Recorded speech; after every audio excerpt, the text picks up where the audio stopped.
The beauty of everything. That is our subject for today, the beauty of everything. So why is everything beautiful? Why is everything beautiful? Like, how can that be? The thing is, everything is completely worthy of love. Everything that you can think of, even like the things that you think are completely not worthy of love. Things like diseases, things like failure, things like disapproval, things like people who disagree with you, right? They should not be worthy of love. That's not true. The truth is, every single thing is worthy of love. Every single thing.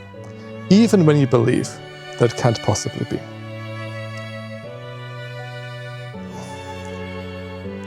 The thing that we do when we think that something is not beautiful is that we think that we're not allowed to think that it's beautiful.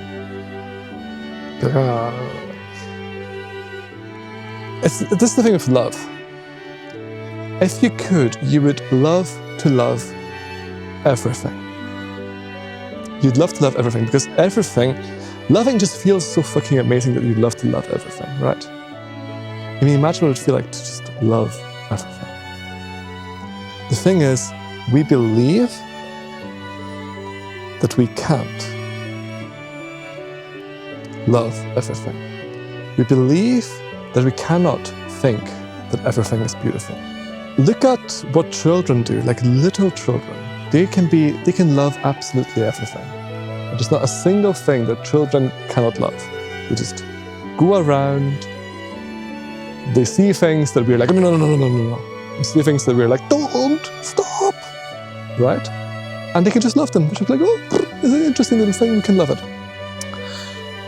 The thing is, that is, in that stage, we say they're in an innocent state. They're in a state of not yet knowing that they cannot love things. There are certain things that they cannot love. There will always be children who have experienced things when they, at birth, or even before birth, when they're still in the womb, who already know that, or already believe that there's some things they cannot love. But all children, when they're young, compared to adults, believe far more that they can love way more things. And what happens is, they are taught from a young age that there are actually a lot of things that you think you can love, but you actually can't. It's part of parenting, right? Child loves something, and you explain to them very clearly why they cannot love that, why that is bad. That's what we do. And then the child starts to feel bad. It doesn't feel good because now it can no longer think that this part, that this experience, that this plant, whatever is happening, is beautiful. And it's not because it doesn't want to, it's not because it wouldn't just love to think that everything is beautiful, it would just love to love everything. It's because the child is taught by adults, by other people, that they cannot love it.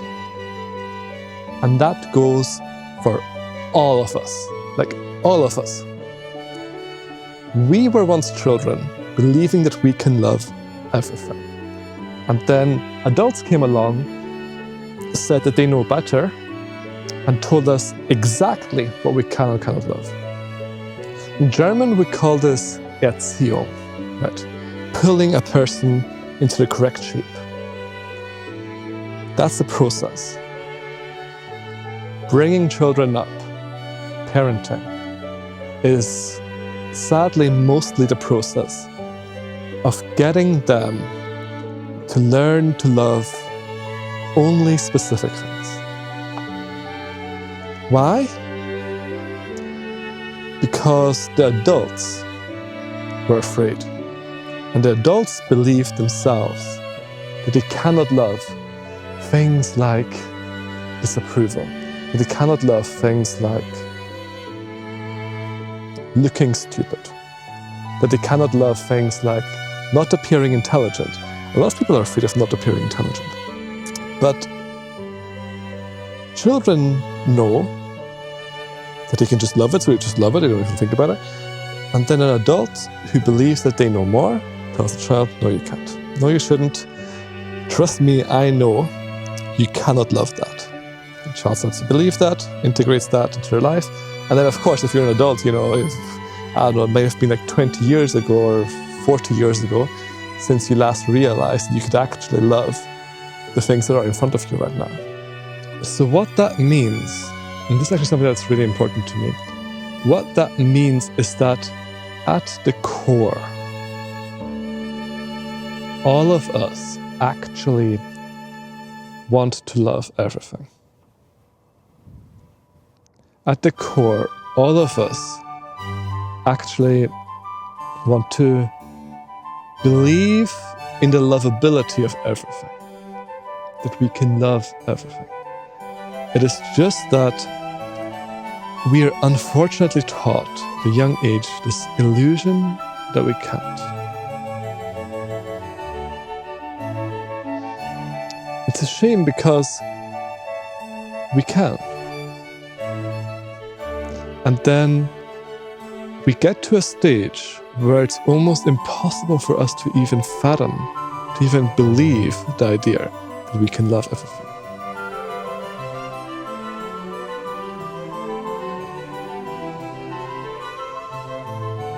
And the thing is, loving is actually so much easier than you can imagine. We like to believe that loving is a complicated process. It is incredibly easy. This is how it works. You have free will. You can choose love. The thing that's blocking us is the concept that we cannot love things. And those concepts are always tied to really, really heavy justifications and reasoning and evidence of why we cannot possibly love things. It's bullshit because we can. We have free will. We can love things. We just push all of those things, all of those reasons for why we can't love to a side, and know for ourselves that we can love. If we knew that we can love anything, then we would also see and know that fucking everything is beautiful. Like truly everything is beautiful. In ways that you can't even imagine, like in deep, deep ways that you can't even imagine. So, things that on the surface seem just ugly and pointless, when you go deep into the reasons for its existing, it becomes beautiful. And that's what we're here for, just discovering the beauty of life around us. I think there's nothing more worthwhile doing than trying to learn to love things. In fact, the whole universe is built upon the aim of learning to love things, learning to love everything. So we're going through the world and learn to see that things are beautiful and learn to love them. Like literally everything. We have moved so far away from the idea that you could possibly love everything. Let's move back towards the idea that like literally everything is okay. Literally, I can love everything. Everything. There's not a single thing I can't love. Even the things that we think are impossible to love. Even the things that are so annoying to us personally. We can love them. Yeah. And that's what freedom looks like, and that's what joy looks like. When I talk about understanding people, this is what understanding people is all about.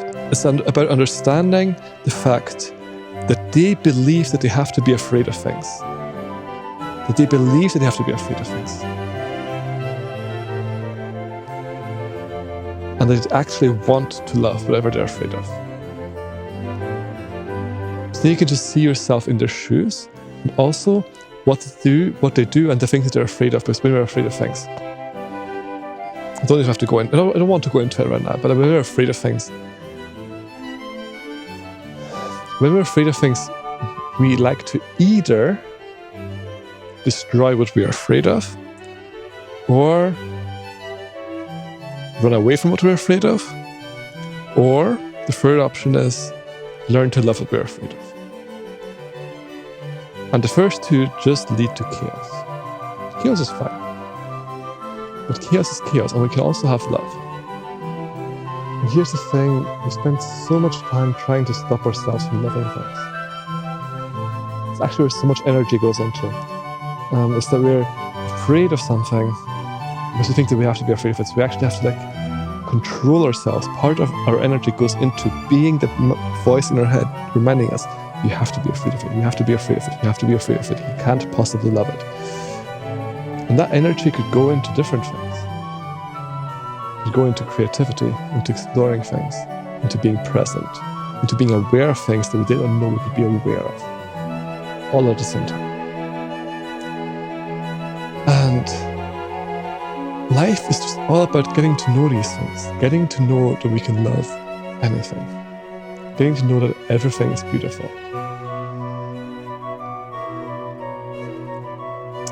Let me just say, it's the next step. It's the next step. Because I feel like currently we're in this stage where we're learning that it's okay that we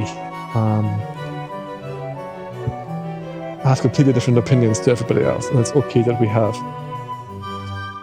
It's okay that we fight for what we believe in. And it's okay that we really, really don't like what other people are saying, like that, which is all true. It's all 100% true. That's an important thing to learn. But the next step is to learn that we can love truly everything. Truly everything. That's when just spiritualness happens. It's when these amazing feelings happen. Amazing experiences happen. I think that's going to be it for today. I found such a beautiful place to do a recording. I brought some snacks. I'm going to eat them before I take the train back home. I wanted to say thank you for listening and joining me on this journey. And yeah, I think this is going absolutely amazing. Thank you for listening. Catch you all next time.